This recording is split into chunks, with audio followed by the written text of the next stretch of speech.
सबसे पहले इस बालक के मन में विराजमान परमात्मा के उस अंश को मैं प्रणाम करता हूँ जो एलकेजी में एडमिशन ले करके मुझे अपना पिता भी माना और गुरु, और एक एक बात का निर्देशन लेकर के मुझे लगा कि इसके अंदर ऊर्जा है और उस ऊर्जा को बस पल्वित और पुष्पित करने की जरूरत है। और एक परिवेश दिया। कक्षा 5 की छात्र था। आजमगढ़ महोत्सव के मंच पर इसको 6 मिनट का मंच मिला था और 7 बार तालियां गूंजी थी और कार्यक्रम टीवी पर ले किया गया था। तो मुझे लगा इसके अंदर प्रोफेसर बनने की क्षमता है, इसलिए मैं बीटेक से वापस किया। आज प्रोफेसर बनने की राह मैं चाहता हूं। इसका स्वागत हरेंद्र जी आए और माला पहनाकर, बैज लगाकर और शाल भेंट करके इस बच्चे का स्वागत करें जो तंग जी के साथ हो सकता है विदेश की भी यात्रा करे।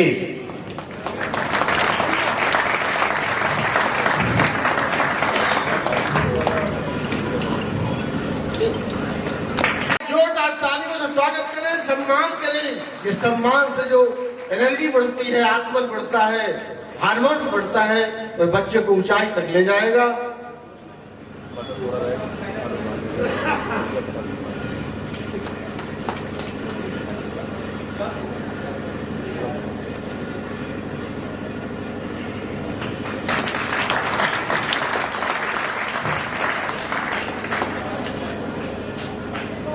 आपकी बात करते हैं, बस 5 मिनट के लिए आप अपना मन मुझे दे दीजिएगा और शायद यहीं से यात्रा ऐसी प्रारंभ होगी कि आपका समय लगेगा कि सही जगह बीत रहा है। पहले मैं कविता की बात करूं, पहली बात कवियों की बात करूं। हमने सुना है कि मानव होना भाग्य है और कवि होना सौभाग्य। हम लोग भाग्यशाली हैं तो आप लोग सौभाग्यशाली हैं। और आपके मुख से जो निकलता है मैं उसकी बात करना चाहता हूं, क्योंकि वह कविता थी जिसने गोरी को शब्द बाण से मारा था। वो कविता थी। आप जानते होंगे पृथ्वीराज चौहान को मोहम्मद गोरी कैद कर लिया था और चंद्रवरदाई जैसा कवि बगल में था और कहा क्यों मारना चाहते हो, अगर तूने मार दिया। इनके पास वह ज्ञान है जो महाराज दशरथ के पास हुआ करता था, शब्द विधि बाण। मारना है तो सीख कर तब इन्हें मारे और तत्काल उनकी मौत को टाल दिया था। किसी की मौत को अगर टाल सकता है तो कभी टाल सकता है। इसलिए कहना है कि वो कविता थी जिसने गोरी को शब्द बाण से मारा था।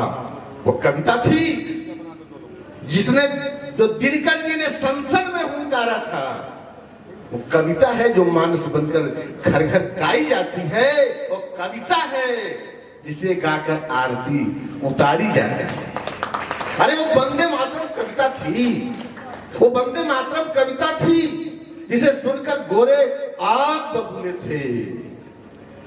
वो वंदे मातरम कविता थी जो गा करके सेनानी फांसी झूले थे। ये कविता मंदिर में गाओ तो भजन बन जाती है, दरबार में जाकर गाओ तो कविता चाण बन जाती है। होली रंगों के बीच अगर गाओ ये कविता होली बन जाती है। अम्मा का स्वर मिल जाए तो कविता लोरी बन जाती है। अरे मत पूछो कविता की उड़ान, मत पूछो कविता की उड़ान, ये स्वाभिमान बन जाती है। अरे कविता है जो 1.25 अरब का राष्ट्रगान बन जाती है। इसलिए ये जो हम आपके सामने बैठे हैं ये तो मैं धृष्टता किया हूं, जो दिन में कार्यक्रम किया हूं। सच्चाई तो ये है कि राष्ट्र कहीं ना सो जाए, ये लोग रातों को जागा करते हैं। ये राष्ट्र कहीं ना सो जाए, आप लोग रातों को जागा करते हैं। इस राष्ट्र की खुशहाली के खातिर ये मन्नत मांगा करते हैं। ये सूर कबीरा तुलसी के वंशज हैं, इनका अभिनंदन करिए। दोनों हाथ उठाकर इन कवियों का अभी आप लोग अभिनंदन करिए, वंदन करिए, वंदन करिए। ये सम्मान मिला, बहुत अच्छा लगा। मैं कविता का प्रेमी हूँ और जब अखबार में पहली बार पढ़ा था गोरखपुर विश्वविद्यालय में कवि सम्मेलन 1981 नवंबर में हुआ था, और अखबार को पढ़ने के बाद मैं निकल गया कविता सुनने के लिए। वहाँ उस समय देश की प्रधानमंत्री श्रीमती इंदिरा गांधी जी चीफ गेस्ट थी। 1981 की बात है। रात भर 2 बजे कविता समाप्त हुई, फिर मैं सोफे पर लेटकर अपने आप को वहां के मच्छरों से नचवाता रहा और सुबह निकला, फिर अपने घर वापस आया। आज जो कार्यक्रम सुनने के लिए मैं इतनी यात्रा किया हूँ, वहां के लोग उनका अपने प्रांगण में अपने बच्चों के बीच, गार्जियन के बीच उनका स्वागत और अभिनंदन वंदन कर रहा हूँ। श्रद्धेय बैठे हैं, आपके छोटे भाई हमारे सहपाठी थे, उन्होंने बताया और आज मैं देख रहा हूँ सर का एडमिशन गोरखपुर विश्वविद्यालय में जब बीए में हुआ और आज तक गोरखपुर विश्वविद्यालय आपको छोड़ नहीं पाया। कहीं कहीं एनर्जी आपके पास है, उस एनर्जी का मैं सम्मान कर रहा हूँ और अच्छा लग रहा है।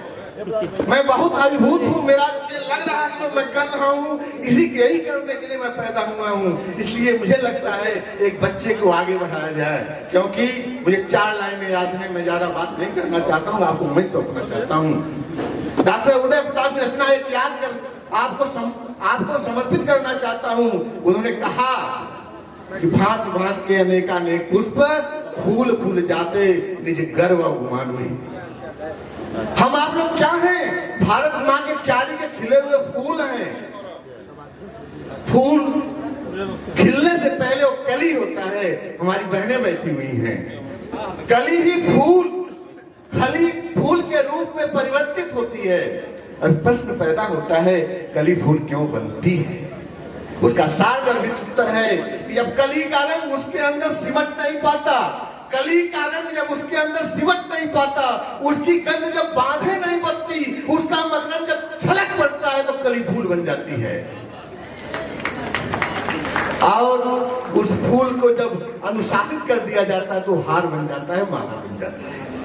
डॉक्टर उदय प्रताप जी लिखते हैं कि भांति भांति के अनेकानेक पुष्प फूल फूल जाते निज गर्व गुमान में। अरे कोई कोई देवता के शीश पर विराजता है और कोई सूख जाता फूल वहीं उपवन में। ये 5 पंखुड़ी की देह का भविष्य कौन कहे?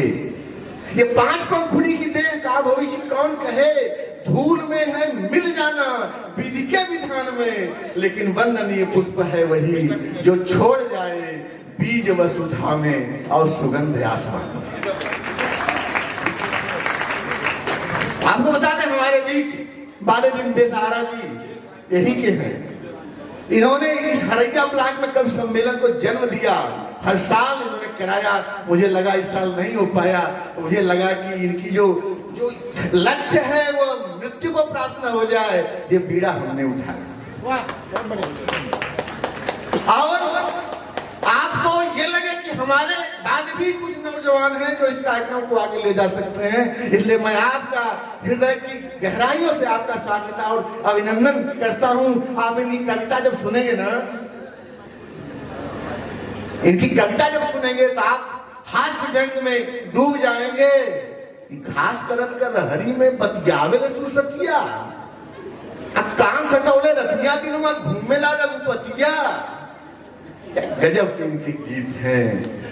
और वर्तमान में क्या स्थितियां हैं आप उनके मुख से सुनेंगे, आगे की बातें उनके मुख से आप सुनेंगे, बहुत अच्छा लगेगा। आइए, हमारे बीच में बेटियां बैठी हुई हैं। आप देखता हूं मैं बहुत खुशियां होती हैं। बेटियां, मुझे लगता है इन्हें बेटा बना पालो तो इतिहास छू लेंगी। इन्हें बेटा बना पालो तो इतिहास छू लेंगी। करो विश्वास बेटी पर तो ये विश्वास छू लेंगी। अरे इन्हें बेटी समझ करके कभी नजरअंदाज मत करना।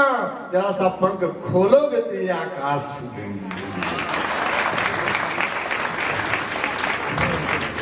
सज्जनों, और पल्लवी शर्मा को आमंत्रित किया गोरखपुर से, और आपकी माँ है सत्यम बदा जी, क्या कहना है। जब सत्यम बदा जी को देखता हूँ तो मुझे लगता है कि बेटियों की माँ है, हमारी माँ है, आपकी भी माँ है। इसलिए आपको देखकर माँ को सम्मान देते हुए 4 पंक्तियां सुनी जोगी की देना चाहता हूँ, आपको भेंट करना चाहता हूँ कि माँ के आंचल ने युगों युगों से भगवानों को पाला है। माँ के आंचल ने युगों युगों से भगवानों को पाला है। माँ के आंचल में जन्नत है, गिरजाघर और शिवाला है। हिमगिर जैसी ऊंचाई है, सागर जैसी गहराई है, और दुनिया में जितनी खुशबू है वो माँ के आंचल से आई है।